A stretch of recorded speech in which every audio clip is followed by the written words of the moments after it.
Hello, it's Angel. Welcome to the channel. Today we'll be discussing the new KVK, the new scenario, Age of Duality. We'll start with politics, go over artifacts, and also discuss seasonal rewards. The first major reward we can, and we'll be trying to get it at every KVK, we'll try to have at least one, minimum, is the Purple Artifact Compendium. As we know, they've been improved, and we can choose up to 4 artifacts we want. And to get them, we'll need 1 Space Rock.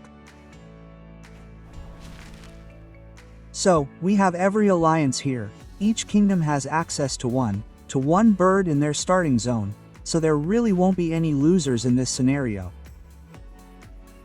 Yes, there won't be any losers in this scenario. As for politics, I'm just starting out. Many people choose prestige here. I'm taking stamina right away because I probably won't be taking it in the later stages. We'll see. Here's another important choice, and in my opinion, it doesn't matter what you choose.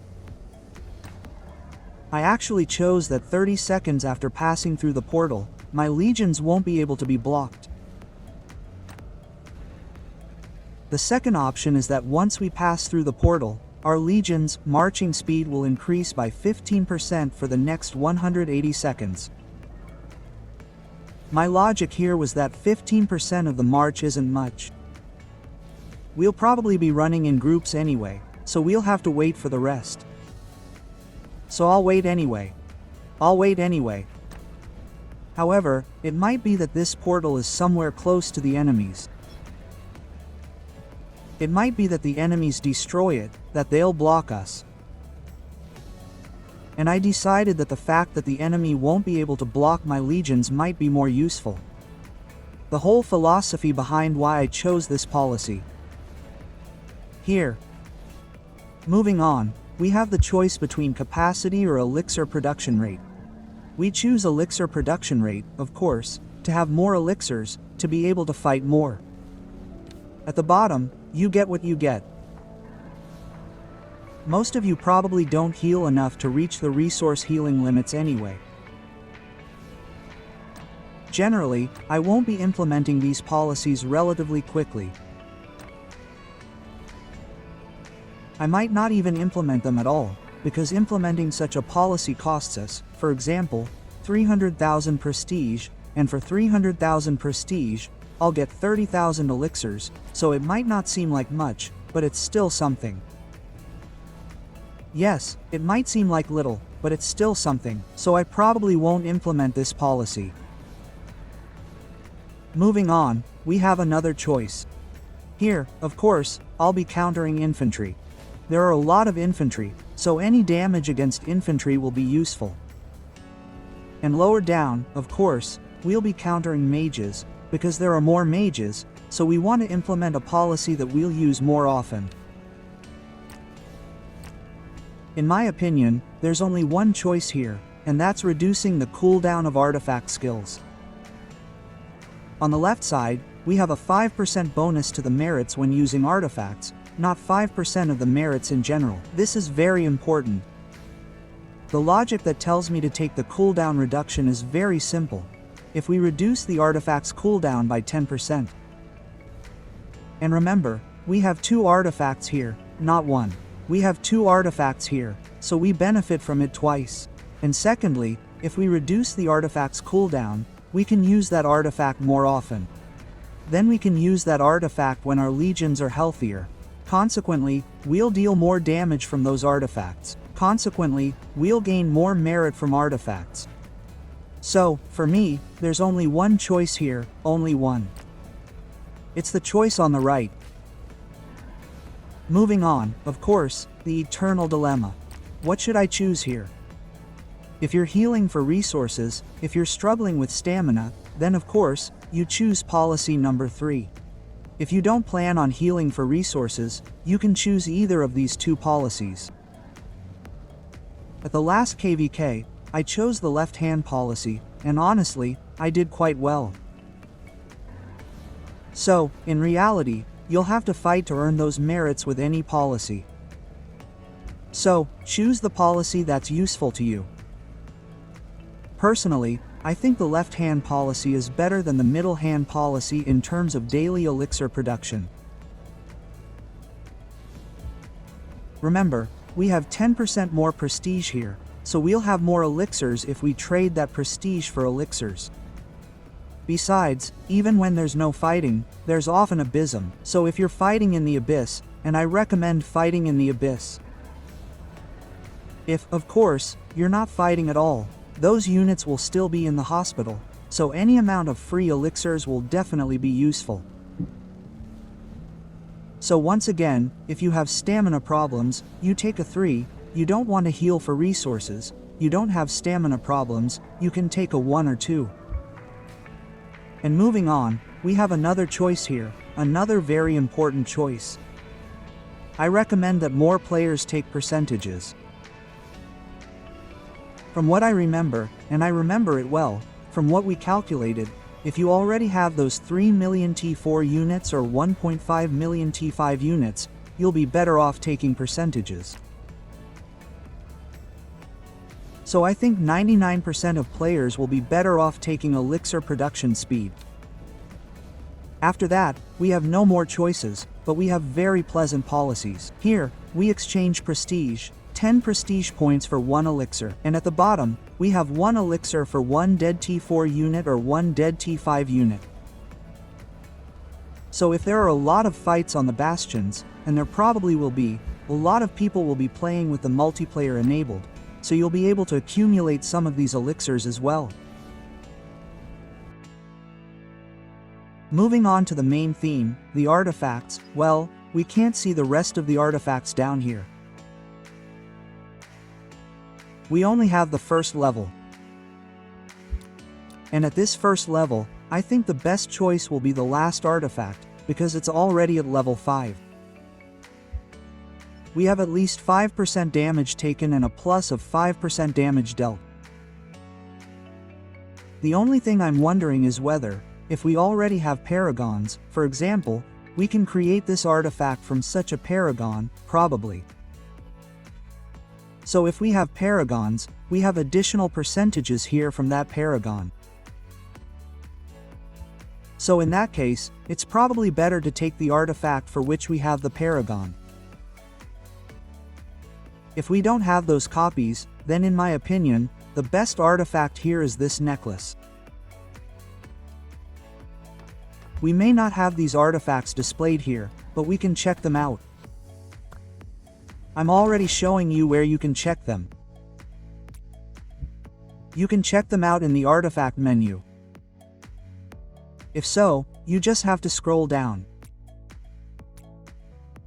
And here you'll find additional artifacts, which will probably, in fact, definitely, unlock later in the scenario, later in the KVK, once we progress in the Goldstone.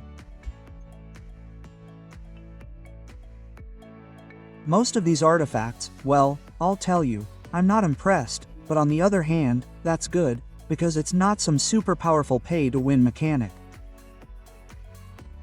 As I said, if the copies work with these other artifacts, well, it's a bit of a pay-to-win, let's be honest, but I have no way to check it right now.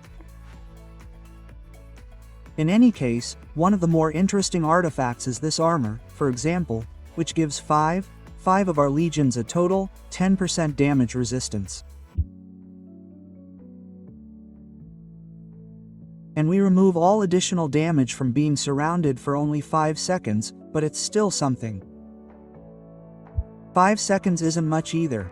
So this artifact, I'm taking it back, and it's not interesting. What do we have here? We also have this artifact. This artifact doesn't have rage, so we can use it whenever we want. It has a cooldown of 30 minutes, like any other. Yes, oh, this one has 1 hour, and we'll check that later. For now, we have something like this. When we use the ability to go into rage, our legion gains a 20% damage penalty for 10 seconds and also gains resistance too. Some debuffs. So, pretty cool. It's an artifact for cavalry. Boots are also for cavalry, and the boots are interesting. It teleports us close to any legion we choose. And this legion will be slowed, and that's about it. Interesting, but I don't know if it's super powerful. Here's an artifact for ranged units. What do we have here for archers? We discard 3 nearby legions, and for 5 seconds after using this artifact, we are immune to all physical damage and gain the 25th of March speed.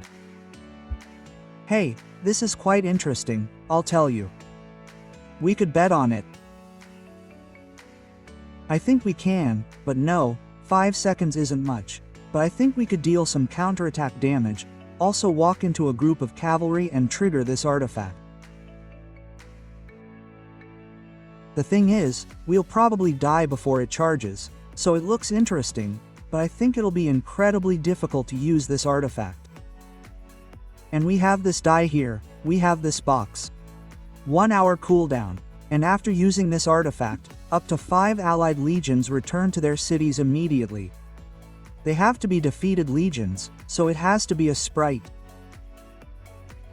And this artifact selects our legions first. The next artifact is a necklace that heals our legions, so I'll tell you right now, it's weak. I'd rather kill an enemy than heal myself. The gauntlet seems to be incredibly powerful. Hey, the gauntlet is really powerful. It has a very cool effect. As you can see, we can stun a legion and 3 legions next to it, so that should be a total of 4 legions for 4 seconds. Hey, that's really cool. You can stun someone trying to escape somewhere. It's anti-cavalry, so you'll be able to catch cavalry quite easily. We only need 600 rage, so the gauntlet seems really nice. We have a diadem here. After using this artifact, we gain invisibility and an additional 10% march speed for 900 seconds.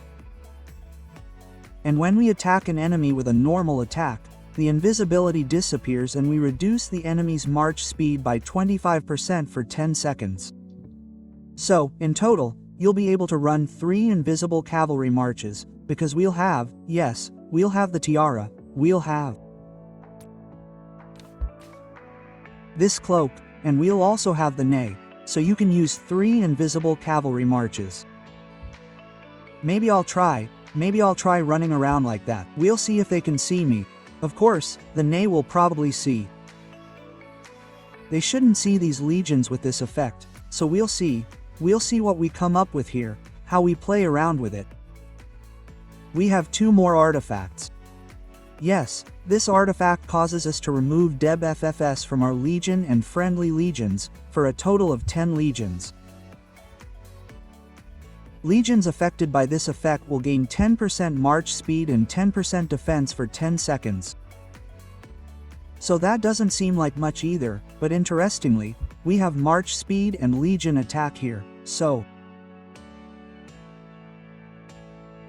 maybe this artifact will find its place among the cavalry legions somewhere. And the last artifact is this cloak, so let's see what this cloak does.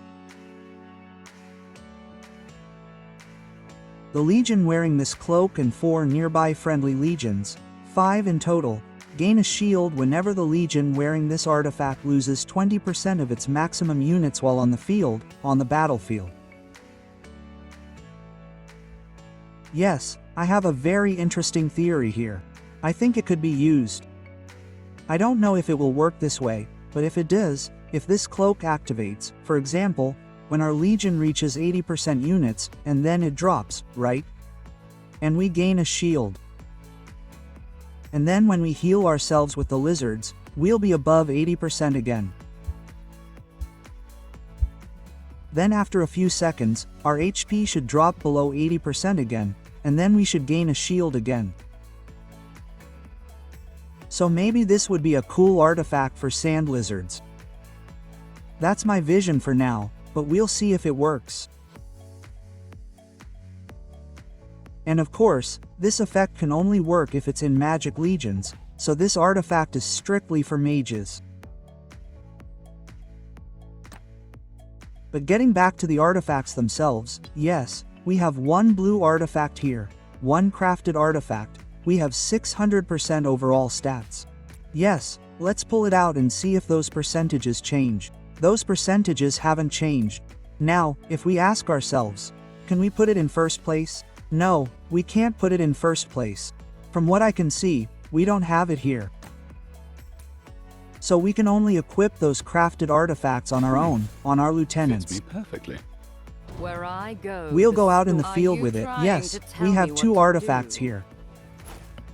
Your resistance only makes Let's hit the conquest dark more ones. satisfying. Of course, we won't be defeating them because we're banned. So, yes, we have 2 charged artifacts. What does it look like? What's the damage? 36,000 damage. Hey, Return nice. and ready It hits yourself. nicely, huh? It hits nicely. This artifact hits really nicely. I think it's the best artifact if we don't have copies. So, we've also discussed artifacts. What else can I say here? I started the topic of this event. Of course, we're skipping this event because, well, we prefer the gate opening times to be more convenient for us, more time friendly. So, we definitely prefer the gates opening even at 12 o'clock coordinated universal time than if they opened at 3 o'clock coordinated universal time, right? So, for that reason, we've even made a deal with our allies and enemies to skip this event.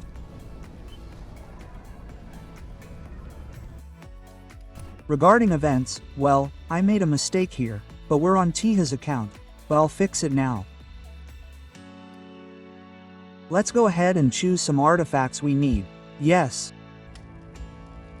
Anyway, I recommend participating in this event, spinning at least the 300 gems that are on sale, because these artifacts count towards our copies, so it's really, really worth spinning those 300 gems.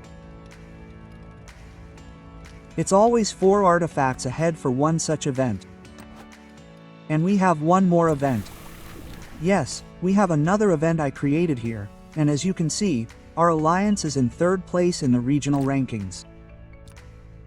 T doesn't have any high points personally, but it's a mage account, so if someone has high points, they're a main marksman. We have marksmen everywhere. This event is all about dealing the most damage and ensuring that as many units as possible survive. I'll show you how it works. Of course, we won't be breaking the record right now, but we have a minute. And for a minute, we fight this lizard here. And in that minute, we have to deal the most damage possible. And as many of our legions as possible have to survive. And based on that, we'll get our points. I only have 2 legions here. Of course, if I were fighting for the best record, we'd have to withdraw all our legions to our city, so we have 5 legions at our disposal. And then we can try to set a record here. Anyway, it won't break that record now. This lizard is somewhere near the dragon, for those curious. That's what this event is all about. As for the ranking itself, I'm really proud of VIP 22, because in terms of player count per kingdom, our kingdom is 5th on this KVK, so theoretically we should be 5th. However, we managed to reach 3rd place, and I think we should stay in 3rd place. From what I see, the rewards are up to 4th place, so 3rd place and 4th place are still okay. This stage ends in 7 hours. In the next stage, we'll be able to exchange construction speedups for training speedups, so, you know, it would be great to take 1st place with 350. Here we have 375, and here we have 325. Anyway, in this stage, you definitely need to be in the top 4 to achieve this event. I think it's really good. In stage 3, we have free elixirs, some gems, and some keys. Stage 3 is, well, the 3rd stage is weak overall. I think the best stage to fight for will be stage 2. So, the stage where you exchange construction speedups for training speedups. Well, that's all we said to each other in this episode. That's all for now. I'll be saying goodbye to you all. You know what to do. Take care. Hello.